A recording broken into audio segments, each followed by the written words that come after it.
আসসালামু আলাইকুম।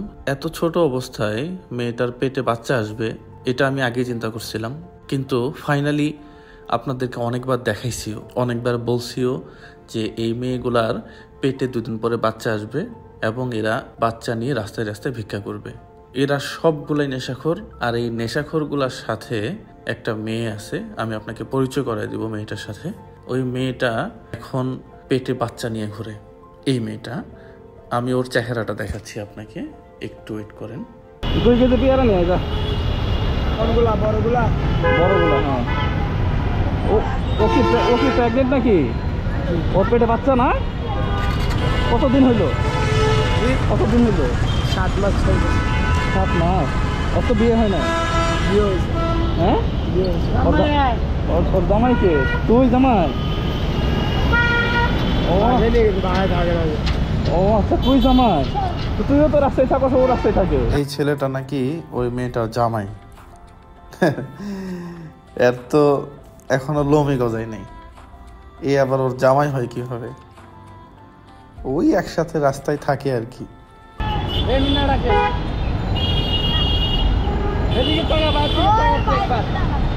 তোমার শরীর কেমন? শরীর কেমন এখন? কয় মাস চলে তোমার? 7 মাস। হ্যাঁ, 4 মাস। 7 মাস। তুমি খাইতে পারো সবকিছু?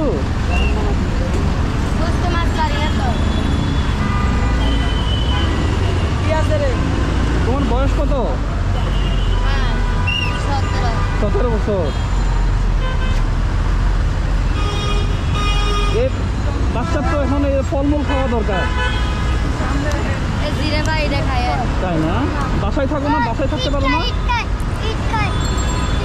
এখন কিন্তু গান খাবো না, এখন গান খাবো না। এই মেয়েটার প্রেগনেন্সির বয়স চলতেছে 7 মাস।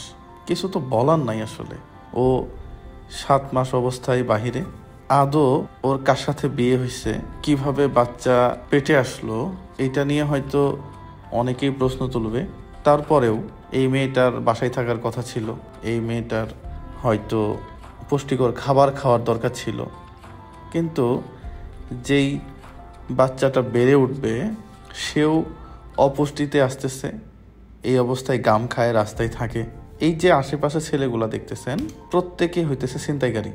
আপনি মানেন আর না মানেন, এই চিত্রগুলা অনেকবার দেখাইছি। এই চিত্রগুলা দেখানোর সময় অনেকবার বলছি প্রশাসন থেকে একটু ব্যবস্থা নেন। এই যে এত বড় একটা জায়গা, এরা একটা সময় গিয়ে মানুষকে আক্রমণ করে, বাস থেকে, ট্রাক থেকে। এই যে ট্রাকগুলো দেখতেছেন, এই ট্রাকগুলো থেকেই ওরা জিনিসপত্র নামায় নেয়, নিয়ে এদের জীবিকা নির্বাহ করে। এদের প্রথম টাকা লাগে নেশা খাওয়ার জন্য, দ্বিতীয়ত এদের টাকা লাগে এদের খাবার খাওয়ার জন্য। তো এই 2টা জায়গাতেই আসলে এরা, আসলে কি বলবো, আমি না মাঝে মাঝে ভাষা খুঁজে পাই না। সত্যি একটু কি দেখা উচিত না? রে, তোর কি অবস্থা? তোর কি খবর? তোর বাচ্চা হয়নি তো? বিয়ে হয়েছে তোর?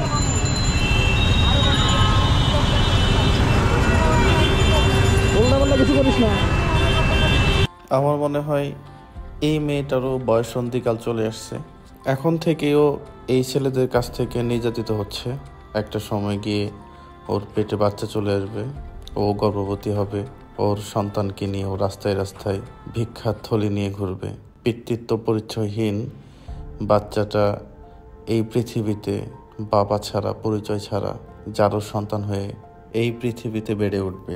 এদের সংখ্যা কিন্তু কম না, এরা অনেক বড় একটা সংখ্যা বাংলাদেশে এইভাবেই বেড়ে উঠছে। আমার মনে হয় এখনই প্রশাসনের সচেতন হওয়া উচিত। অনেক অসৎ মানুষ আছে যারা তাদের নিজেদের রাজনৈতিক ফায়দা লুটার জন্য এদেরকে 500 টাকা দিয়ে বিভিন্ন জায়গায় অগ্নিসংযোগ, মানুষের যানবাহনের নিরাপত্তার বিঘ্ন ঘটানো, মানুষকে আক্রমণ করা, সব কিছু এরা 500 টাকা বিনিময়ে করে এবং কিছু মানুষ সুযোগ নেয়।